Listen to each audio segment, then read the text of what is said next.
I want to thank the members of my preceptorial and a Santa Fe alum, Sarah Mackenzie, for reading the Persian Letters with me and helping me think about it.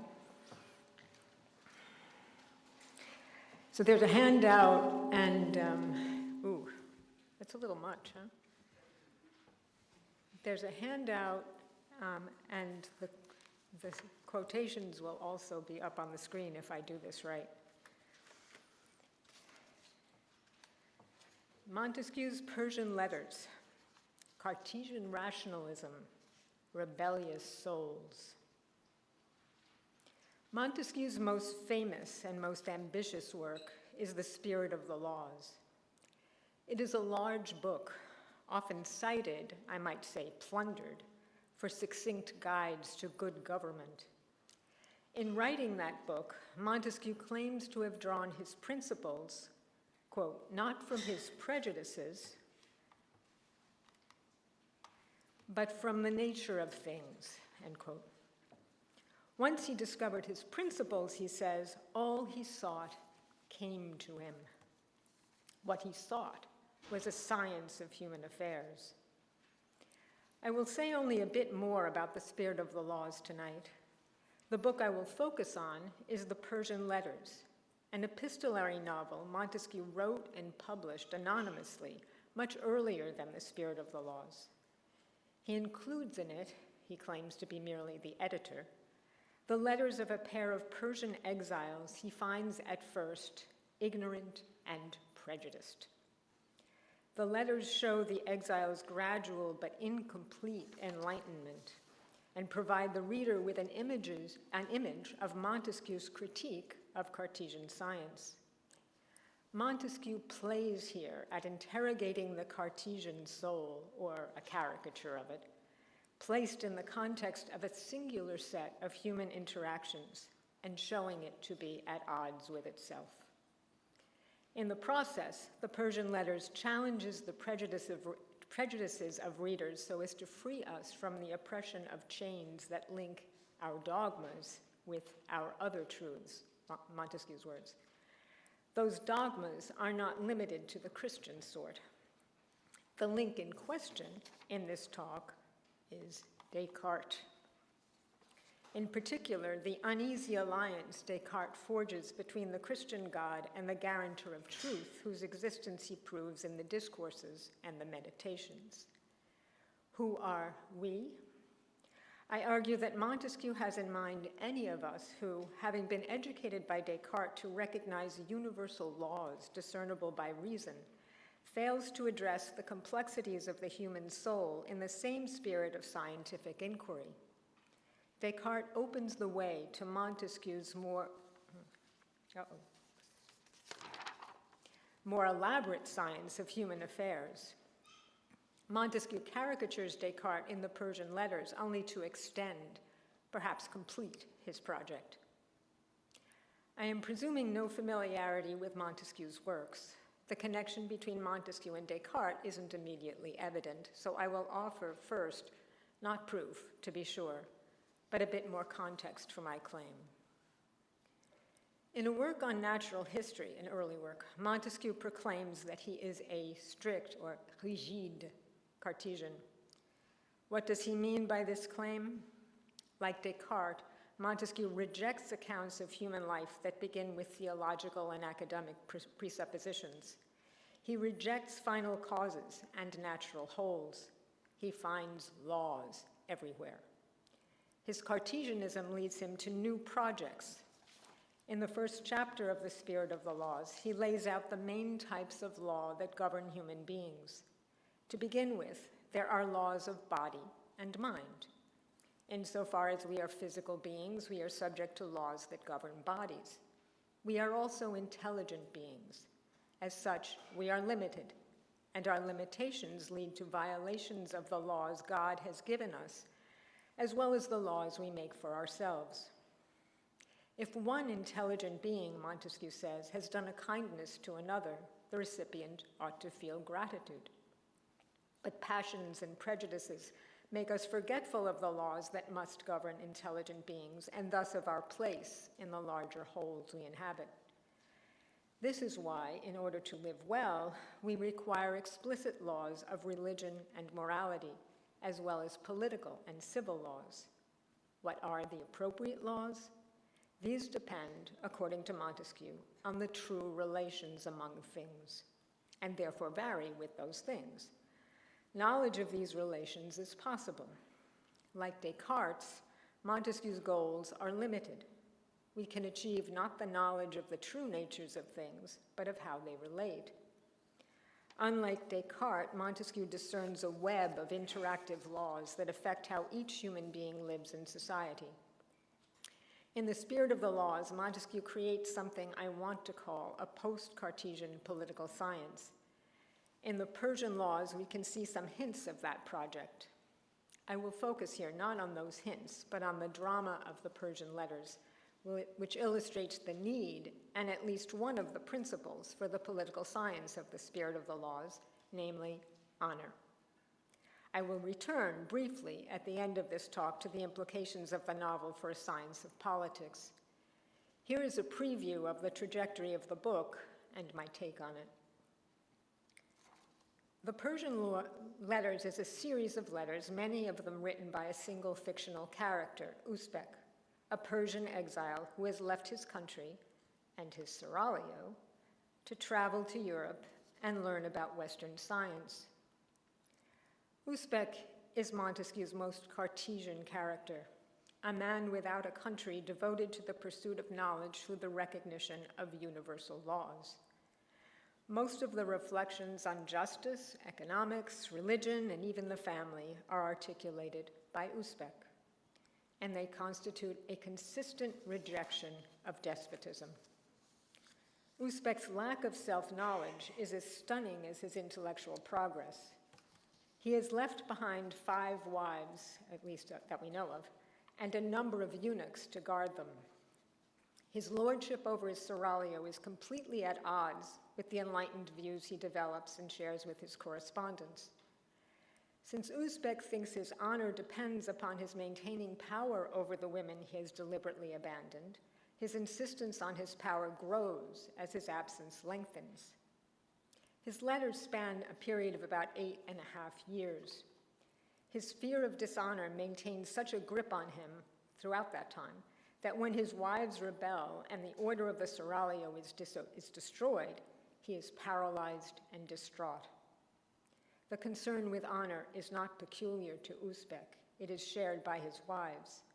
Their rebellion points to the need for a way to reconcile the multiplicity of spirited souls into some sort of workable social whole. The lecture has 4 parts.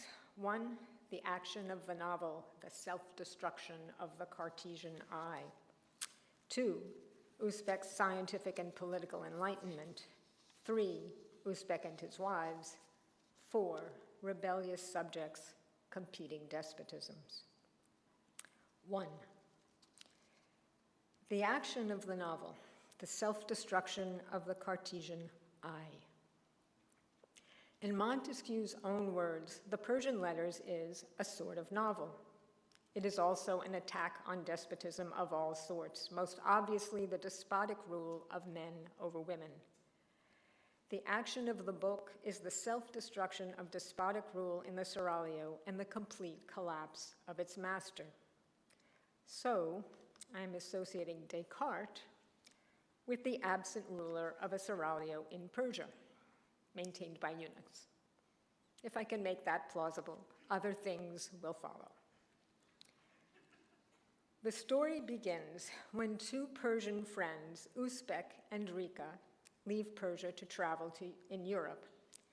As foreign observers, they discern many absurdities of French government and society, while they reflect on the laws and practices of their home. They differ in that Rika has only one tie to Persia, his mother. He adapts happily to French society with its easy relations between men and women. If the letters are complete, he never gives his poor mother a thought. It is a voluntary exile for both men, although for Usbek it is motivated by fear for his life. In Persia, his devotion to truth and virtue, according to his own account, made him hated. The two friends write letters to each other, to other Eastern travelers to the West, and to religious authorities back home, recounting their experiences and their reflections. Usbek corresponds with his wives and the eunuchs who guard them. In many of his letters, he exerts himself to see lawful patterns in human relations. He articulates enlightened, anti-despotic, even liberal views. Nevertheless, although some of his statements are explicitly critical of Islamic authorities, he repeatedly insists on his continuing allegiance to Islam. In this, he is a caricature of Descartes as he presents himself in the Meditations, pursuing knowledge shorn of any principles not derivable from reason while begging for the support of the clerics of the Sorbonne. Usbek is nothing but an inquiring observer, homeless and stateless, an incomplete, abstract, Cartesian I. He sees in himself something like an image of the God Descartes relies on for support, a God the priests and the faithful may think they recognize, although he offers truth alone, neither miracles nor solace. Yet Usbek never repudiates his lordship over his seraglio, which he tries to rule with persuasion. He does nothing to fulfill the desires of his wives. Like a distant god, he wishes them to love him even from afar. In the end, he is confronted with the fact that even his favorite wife has always hated him. The life he thought he was leading, a pursuit of individual virtue and scientific inquiry, turns out to rest on a contradiction, and confronting it renders him impotent in every respect. In a letter from a Persian friend, Usbek is described as the soul of the society he has left behind. It was he who engaged others in probing discussion and sought for truth. But his soul is bound up in the seraglio he has left behind. Usbek's attachment to the seraglio is the key to the secret chain Montesquieu has written into his novel. The link between Usbek and his wives is at most one-sidedly erotic, despite his insistence on his wives' superior beauty. In an early letter, Usbek confesses to a friend that he no longer loves his wives, but he is devoured by a secret jealousy. He is a jealous lord. The seraglio is, he claims, a household designed by God to promote virtue, for the ease of satisfaction of the Lord's desires liberates him to pursue higher things. While he was in Persia, Usbek evidently believes, life in the seraglio promoted his devotion to the pursuit of truth. God, then, supports the endeavor Usbek undertakes in his scientific studies. The Usbek we encounter seems, at times, coolly rational. That is, until we hear his defense of the seraglio. He claims in the letter he writes to one of his wives that women are unable to be virtuous on their own. Only the restraints of the seraglio render them worthy even to live. The laws of the seraglio correct and elevate them. The consequence is that Persian women are more beautiful than French women, for their moral purity complements the physical beauty that their tranquil life maintains. French women are much more lively and engaging, but merely pretty, in Usbek's words. His judgment of French women is harsh. He wishes to be loved as the benefactor of the women he protects from the natural vices he sees on open display in French society. If we substitute the Christian God for the husband and take the women to represent all humanity afflicted by original sin, this description becomes recognizable, perhaps even defensible. Think of Chaucer's Clerk's Tale. But Usbek is no more godlike than he is erotic. His attachment to the seraglio is largely a concern for his reputation. He will be dishonored if he cannot maintain his power over his little domain. Usbek's real problem is deeper. In his pursuit of knowledge, he has left behind, in some sense, the source of his very being, his particular attachments. If Usbek is the paradigm of human virtue, it is finally untenable. Despite first appearances, the book is not chiefly about the contrast between East and West. Usbek's example demonstrates the absurdity of the temptation of an enlightened European to self-righteously contemn despotic Persian rule, for in Usbek, the two come together. Just as Usbek will not give up the seraglio, no matter how enlightened his reason, contemporary France, as it emerges in the letters, seems entangled in the authority of the church. Usbek compares Islam and Catholicism as any Muslim traveler to Europe might. In particular, he compares the Catholic priests with eunuchs. The church, then, is akin to a seraglio, with believers as subjects, exhorted to obey out of love an absent Lord. The French people are subject to the tension between Christian and political authority. To the extent they act freely, their freedom seems to be the consequence of competing claims to rule. The moral laws the church propounds do not provide consistent support for political life. Instead, in France at least, it is corruption that prevails.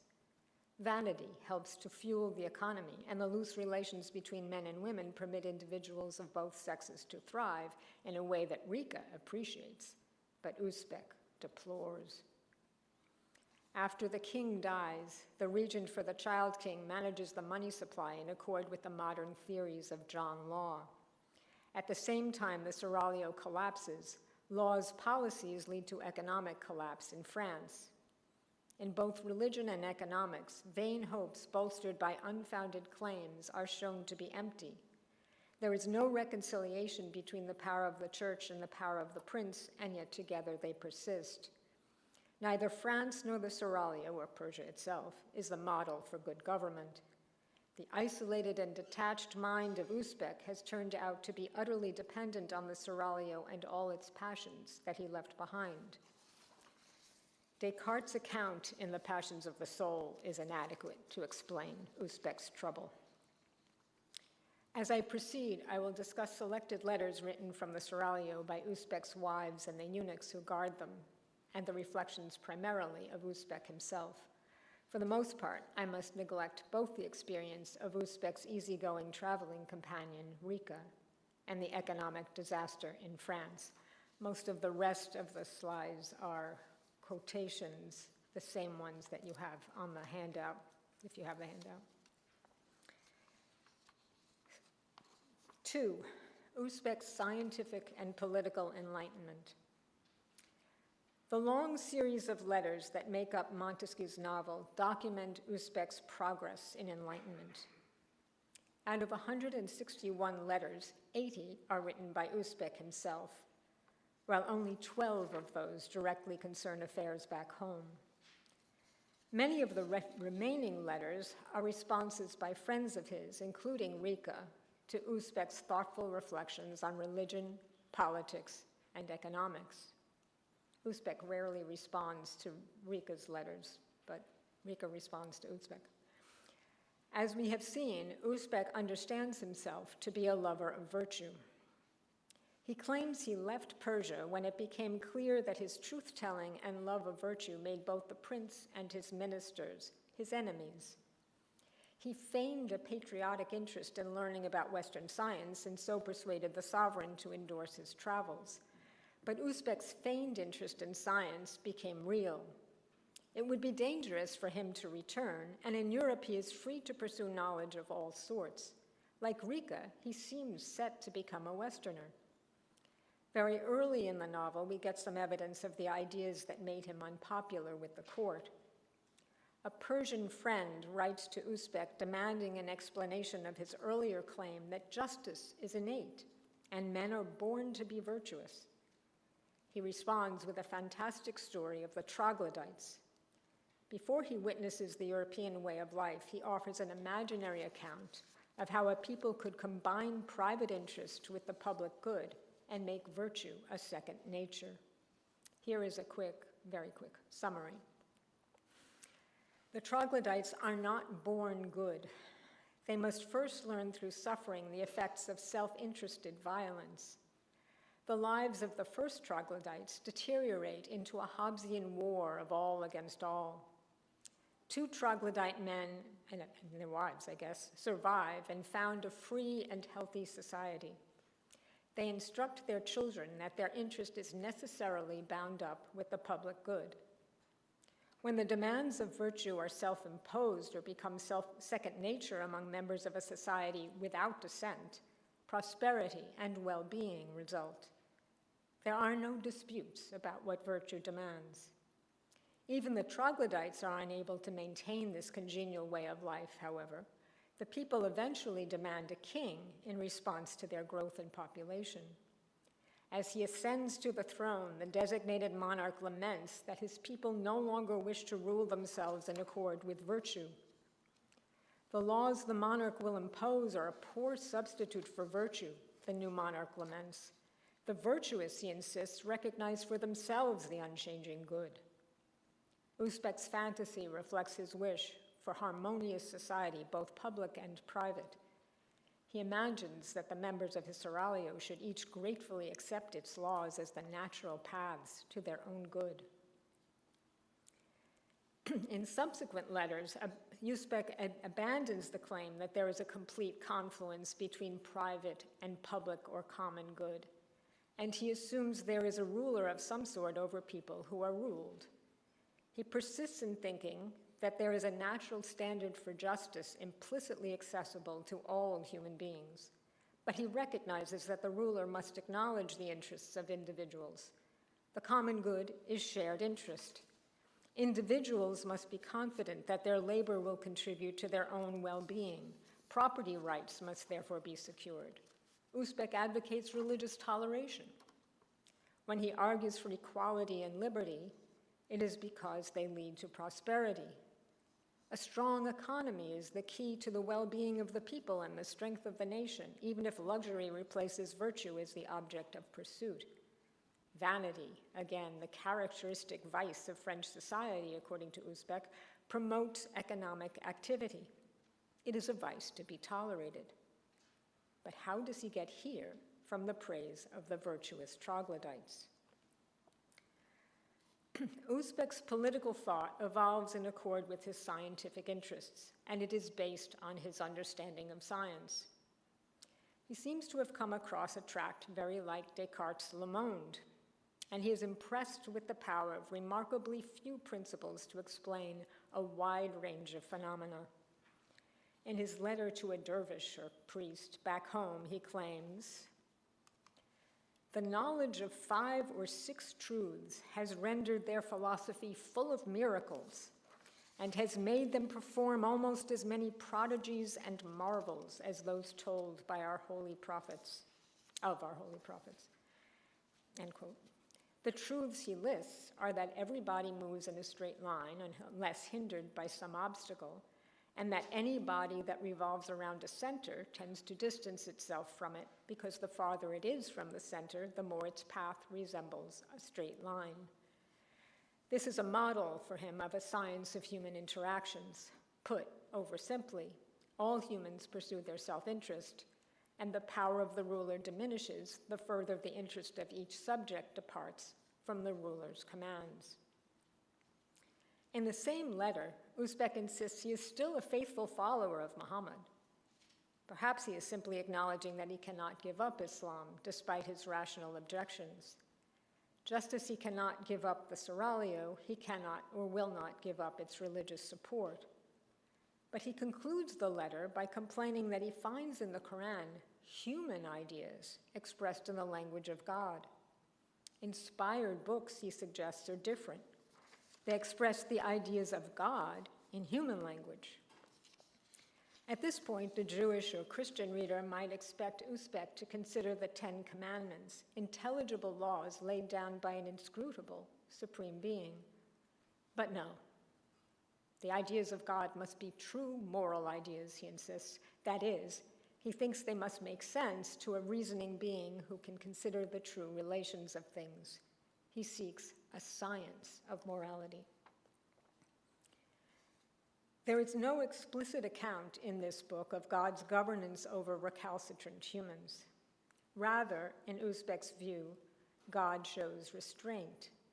He neglects to use fully his predictive power so that humans can choose freely. He could discern every act by the causes that determine it. In another letter, after asserting that God is necessarily just, our hero claims that there is a rational basis of justice, which he defines as follows. It's up there. It is, quote, an appropriate relation which is found actually existing between two things. This relation is always the same, no matter what being considers it, whether God, an angel, or a man, end quote. Even if there were no God, he avers, another quote, we ought to love justice always, that is to say, to make efforts to resemble that being of whom we have so beautiful an idea, end quote. All humans, he is confident, share this idea. Justice is therefore eternal and not based on convention. Things have a definite character, and one must know their true relations, presumably, in order to engage with them appropriately. Still something of a troglodyte himself, that is, simple in his espousal of generalizations he finds evident, Usbek fears no difficulties in discerning the true relations among things. Although he acknowledges that human passions and prejudices interfere with the claims of justice, he claims to see clearly the principle of equity and to know it exists in every human being's heart. His scientific project has no place for a study of the passions that obscure that principle. Whatever the difficulties of recognizing it, Usbek knows that justice is the basis of political society, and he acknowledges that people are not simply rational. The English, for example, have an impatient disposition that limits the power of their prince. They believe that when a prince fails to attend to the needs of his people, he returns them to a state of natural liberty. Has Usbek been reading Locke? But Usbek himself does not think there was ever a state of nature. We all find ourselves in society with our fathers, at least. He doesn't mention mothers. And public law must be based on the same justice as civil law, Usbek claims. He complains that what passes for public law, as he has encountered it, is almost as bad as the unlimited power of the Persian sultans. It provides an excuse for leaders to behave unjustly toward other leaders. True justice is inflexible and cannot be bent. Usbek criticizes despotism repeatedly and unequivocally, and contrasts it with true monarchy, which he describes as an equilibrium between the power of the people and the power of the prince, end quote. Much of his criticism arises from the imprudence of absolute power. Although the position of a despot may be respected, the despot himself is always replaceable. There is no difference in the experience of the subjects when a new despot takes the throne. Therefore, the immense power of the despot makes him as vulnerable to reversals of fortune as his subjects. Usbek sees this, and yet never sees that he, too, exercises despotic rule over the wives he has left behind and the eunuchs who guard them. He fled the despotism of the Sultan and upholds a similar form of government in his family, and he fails to see his own vulnerability. While Usbek desires most of all to be loved and tries to believe that love for him perfectly defines the virtue of his wives, most of his wives, there is one exception, do what they can to satisfy their appetites for sex and for independence. They recognize Usbek's governance for what it is and develop gradually into rebels. The eunuchs are either oblivious or incapable of stopping them. In the end, they may be complicit. While Usbek rejects despotism, he is, finally, nothing but a despot. When his wives openly rebel, he orders the eunuchs to use every possible means to reestablish order. His command comes too late.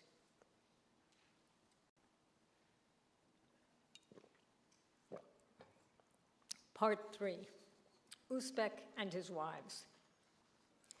When he left Persia, Usbek left behind at least 5 wives in his seraglio. There is evidence of only one child, a girl. Usbek's infrequent letters to his wives, there are years-long hiatuses in their communication, are complemented by others to his eunuchs and still others that address marriage and the family. He prefers one of his wives, Roxanne, whom he imagines to be the model of virtuous modesty. But he says at least that he no longer feels passion for any. His years of absence must leave even the most loving of wives feeling abandoned. Their letters reveal themselves to be more complex and more self-aware than Usbek ever imagines. He has no respect for their grievances. Within weeks of his departure, 3 of his 5 wives write to him. Zashi reminds him in pornographic detail of a competition among his wives for his attentions. She is proud of her victory and tries to reassert her sexual power over her husband from a distance. Zephys seems more driven by appetite than power. When she gets into trouble for her misbehavior with a slave girl, she writes to Usbek to complain about a eunuch, she calls him a vile slave, who has separated her from Zelida, who, I'm quoting, so affectionately serves me, end quote. Fatima expresses her unrequited desire for Usbek and insists on her love, but includes this comment about men before her final amorous profession. I'm quoting, "It is difficult for you men to make yourself loved. It is quicker to obtain by the desperation of our senses what you do not dare expect from your merit," end quote. She has never seen an adult male other than her husband, she remarks, yet she swears she would choose him before others. She even claims that he alone deserves to be loved. Fatima is acutely aware of how her passions have been manipulated, but she makes the best of it, even in his absence. In general, Usbek writes to his wives only in response to crises of various intensity. For most of the women, frustrated sexual desire is a powerful motive and leads to both complaints and misbehavior. In a letter to Zashi, I've referred to this before, after a guard has accused her of inappropriate behavior with one of the eunuchs, Usbek defends his authority in the seraglio on the grounds that the constraints he imposes on his wife enable her to achieve virtue. For the other wives, Usbek insists, the seraglio is a sacred temple in which the female sex, quote, loses its weakness and is found invincible despite all its natural disadvantages, end quote. When Zashi proclaims that she has been faithful to her husband, he responds reasonably that her virtue is not free, but he adds this, quote, "You must thank me for the constraint in which I make you live, because it alone makes you worthy to live," end quote. Usbek does not believe women can achieve or even pursue virtue if their desires are not curbed by external restraints. In his outraged letter to the chief white eunuch written the same day as the letter to Zashi, he berates his slaves, stating, quote, "You are in this world only to live under my laws. You have, quote, no soul except my will, no hope other than my felicity," end quote. He never retracts these assertions, despite his later, more rational considerations of the merits of polygamy. He fancies himself godlike in his virtuous superiority over both the women and the eunuchs, and yet depends upon their love and respect for his own sense of worth. An observer of political and social institutions, Usbek becomes aware of the disadvantages of polygamy.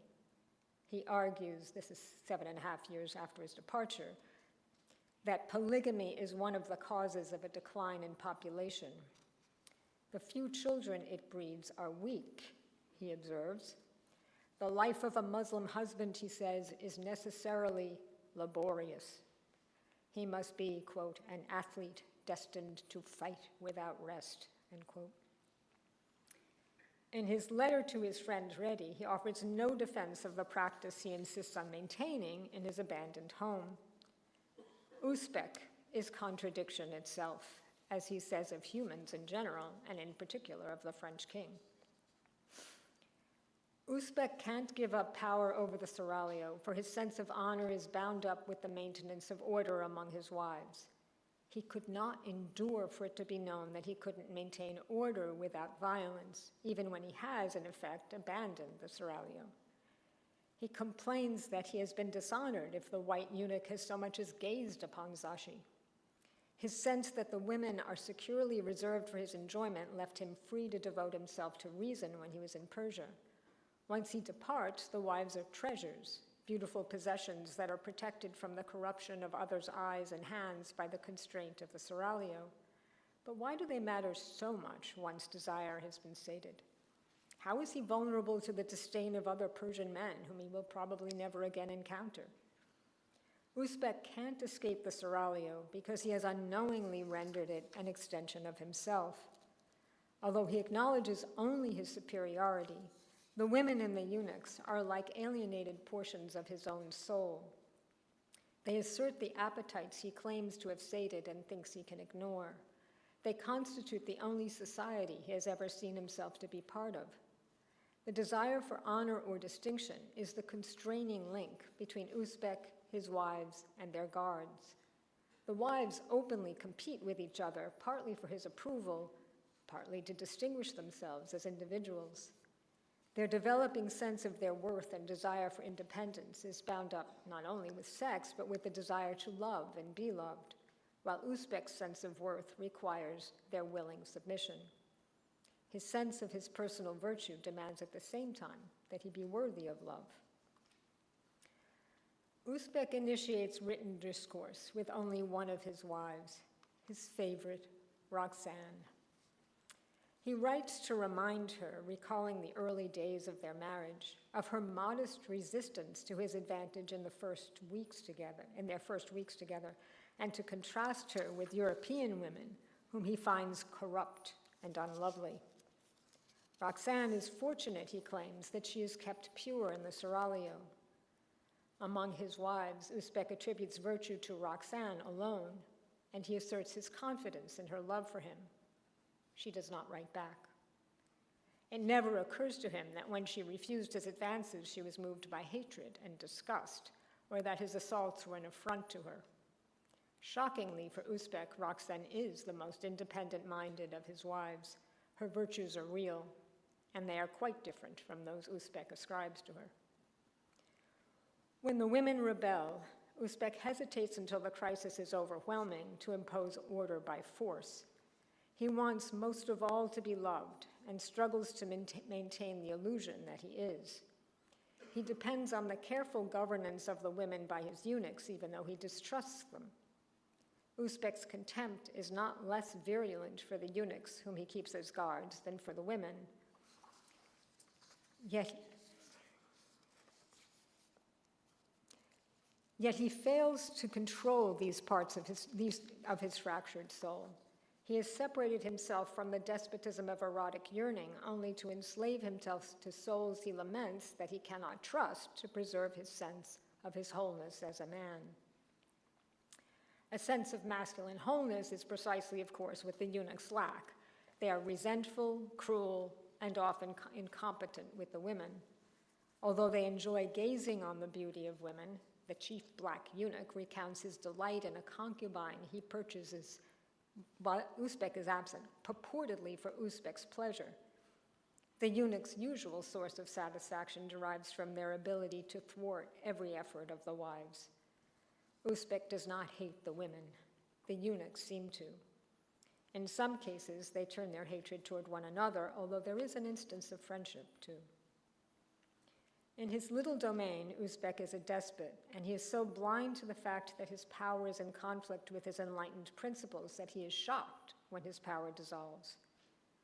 One could dismiss Usbek's depressed state after the rebellion as a consequence of the unique defects of a weak and deluded, maybe even a malevolent man. That judgment is inadequate for more than one reason. First, Usbek's no fool. He compels some respect as a thoughtful individual who displays in many letters serious intellectual discipline. His scientific pursuits have taught him to reinterpret the prejudices and practices that have shaped him from birth. He is, as Montesquieu expresses it, in a singular situation, and his situation is brought on by the defects that correspond with his virtues. Second, in the Persian Letters, Montesquieu indicates that the seraglio is by no means a unique institution. Usbek himself refers to Christian priests as eunuchs, suggesting a comparison between the Christian church and the Persian seraglio. The Persian women, then, resemble the men and women of Europe whose lives are affected by divine, especially papal, authority. Usbek's entanglement in despotic ways is more extreme, but it is akin to the entanglement of so-called Christian morality with the despotic power of an institution that, Usbek observes, denies to women and to men the dignity of self-governing individuals. At that point, Usbek's thinking about the church's justification of slavery in colonies. Montesquieu indicates in this work that the repudiation of sexual desire, eros, in its ordinary manifestation, is a sign of the fracturing of the soul. These frustrated yearnings turn humans into mere subjects who can do no more than rebel. They must do so because their condition presupposes false relations among things. Montesquieu amplifies for his readers their demand that they be seen as individuals. Usbek made a rational decision in accord with his interest in leaving Persia. His sense of honor ties him to the seraglio for a sense of his worth. His reason and his sense of honor seem irreconcilable. It is Usbek, more than his wives and his eunuchs, whose passions must be constrained if he is to pursue virtue as he understands it, namely, as the unhindered pursuit of the truth insofar as it can be known. But Usbek's disciplined thought inhibits self-knowledge. He cannot hear his wife's demands, and he cannot make sense of his misery. The problem posed by this book is how to escape despotism in all its forms, including the despotism of the prejudices that govern individuals in spite of things as they are. Usbek's prejudices are Cartesian. They have rendered him obtuse to the complexities of a human soul, his own.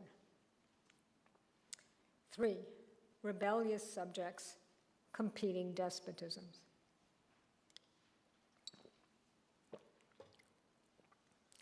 Usbek's thought progresses during his nearly 9-year absence from Persia.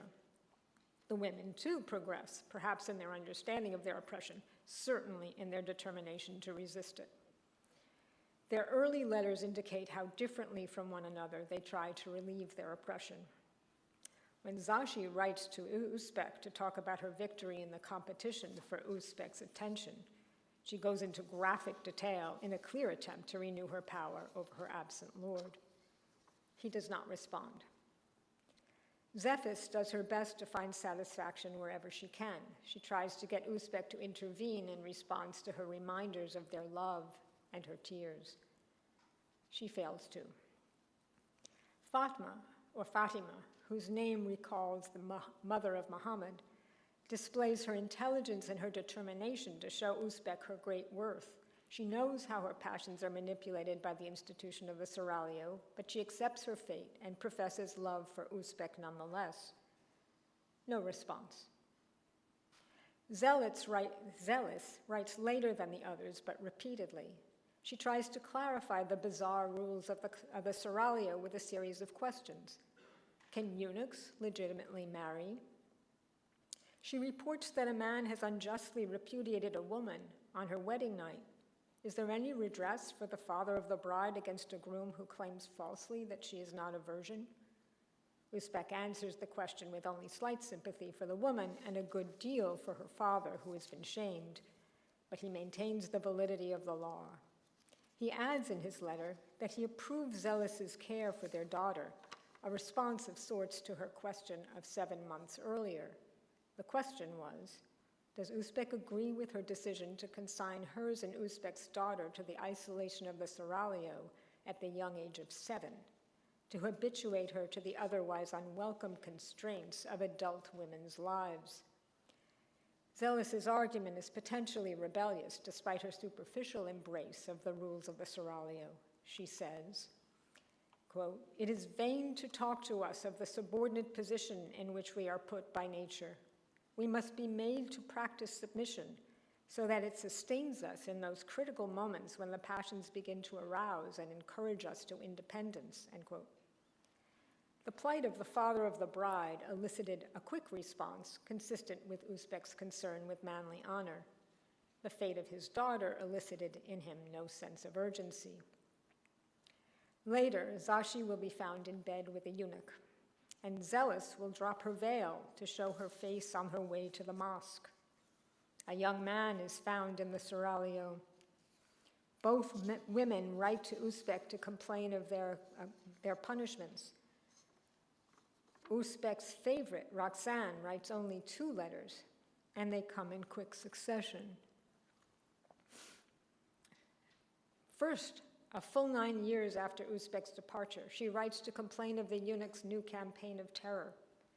Roxanne turns out to have a lover with whom she has slept right under the noses of her guards. In the very last letter of the book, Roxanne writes to Usbek only to reveal that she has always abhorred him. She has, she says, always been free. Roxanne is especially proud of her deception of Usbek and of the eunuchs. In her dying letter, she includes this barb, Quote, "How could you have imagined me credulous enough to believe that I existed only to adore your caprices? That in permitting yourself everything, you had the right to thwart my every desire? No, I have lived in slavery, but I have always been free. I reformed your laws by those of nature, and my spirit has always held its independence," end quote. She has slain the eunuch who killed her lover, and when she writes, she is dying from a poison she has taken. But she still cares about Usbek's opinion of her. She wonders, quote, "Is it possible, after crushing you with sorrow, that I may yet force you to admire my courage?" End quote. The other women also have felt the need to assert themselves, but none so forcibly as Roxanne. Her vengeance is powerful, but her freedom is limited. The women assess their situation accurately. No matter how freely they think, they persist as subjects who can do nothing but risk all in more or less violent rebellion against the power that oppresses them. They strive for nothing but the free expression of their individual selves. They are subjects to the end. The eunuchs, too, display their unrelenting need to assert themselves. They begin by admiring the beauty of the women, but for them there is no good but the exertion of the power that remains to them once their own passions have been torn from their natural end. If the eunuchs are to be taken as akin to priests, it is no wonder that Montesquieu claims to be nothing more than an editor. They deliberately manipulate the women's passions and demonstrate how the power of eros can be turned into a regime of cruelty and fear. Can Usbek's, his wives, and the eunuch's sets of insights all be made coherent? The seraglio has effectively turned the women and their guards into alienated parts of the soul of the lord and husband, and it is no wonder that none can thrive on their own. If Usbek is correct, the seraglio is intended as an attempt to unify the soul in marriage, and it does so by isolating its parts to make the passions more manageable, and so to free the lord and master to pursue higher ends. It sacrifices a multitude of others, both men and women, and makes them into subordinate and partial beings. There is no question the Persian Letters is an attack on these grounds on despotism of all sorts. But there is more here. Despotism is not limited to the overt oppression of one human being or more by another. The despotism of the passions is a danger. The despotism of narrow Cartesian rationalism is the complementary threat. Conclusion. Usbek's intellectual liberation parallels his wives' attempts to satisfy their passions and their growing self-assertion. A complete understanding of the human would have to integrate the two. I have focused on Usbek, whose scientific bent leads him to a sort of Cartesian political science, something Descartes seems never to have attempted. Usbek discovers what he understands to be laws that govern humans everywhere, but he fails to extend those laws to include his own experience. He never considers that each human, himself included, must be a part of a particular society with attachments to particular other humans, objects of love perhaps, but at least sources of mutual respect. The final letters Usbek receives instructing him of Roxanne's rebellion are devastating for him. His enlightened ideas have done nothing to prepare him for the disaster he experiences. He is oppressed by his attachment to his unloved wives when he travels west in pursuit of knowledge, and he is enraged and depressed when they rebel. In the end, Usbek seems to be utterly destroyed just as his domain disintegrates. He finally writes that he must return to Persia and to his seraglio, no matter what the cost to himself. Usbek's broken state at the end of the novel is an image of the collapse of the connection between the Christian God and the God who guarantees the truth of Descartes' clear and distinct ideas. The God who supports Cartesian science in no way addresses the yearnings of the human soul. No human, the scientist included, lives and thinks in detached isolation from others. Usbek's failure to recognize his kinship with other human souls is the failure of the stateless, impersonal, and in a certain fashion soulless Cartesian I. The problem of the fractured soul, not only Usbek's problem, but also the problem that afflicts all his subjects, is a problem for any of us who pursue knowledge within the limits set by the Cartesian understanding of rational truth. In the Persian Letters, Montesquieu highlights the relations between men and women of sex in general. In so doing, he emphasizes the particularity of human attachments that Usbek neglects. Here, as in the Spirit of the Laws, Montesquieu corrects Cartesian science by developing it more fully. The laws that govern humans are not confined to those that determine the effects of physical laws plus others that govern the relations of intelligent beings. Any science of human things is inadequate so long as it cannot account for the true relations between the aspects of the human soul. These include eros and the love of honor, and they appear differently under different circumstances in different nations in the relations of individual human beings. The Persian Letters was immensely popular in its time. No doubt its barbed critique of almost every aspect of French society resonated with contemporary readers. Montesquieu, remaining anonymous, exploited the laxness of 18th century French upper-class sexual mores to sell books, no doubt, but also to seek truth. In his reflections on the Persian Letters, Montesquieu gives his apology for the book and says, quote, "This justification the author submits out of his love for these great truths, to say nothing of his respect for the human race, which he never intended to strike in its most tender spot," end quote. The sensitivity of the place in our souls where honor and eros are linked leads to curious distortions. He begs us readers to note the charm that arises from the disparity between things as they are and, I'm quoting, "the singular, new, or bizarre way," end quote, they are perceived. They are perceived in new and bizarre ways, not only by Persian letter writers, but also by Montesquieu himself.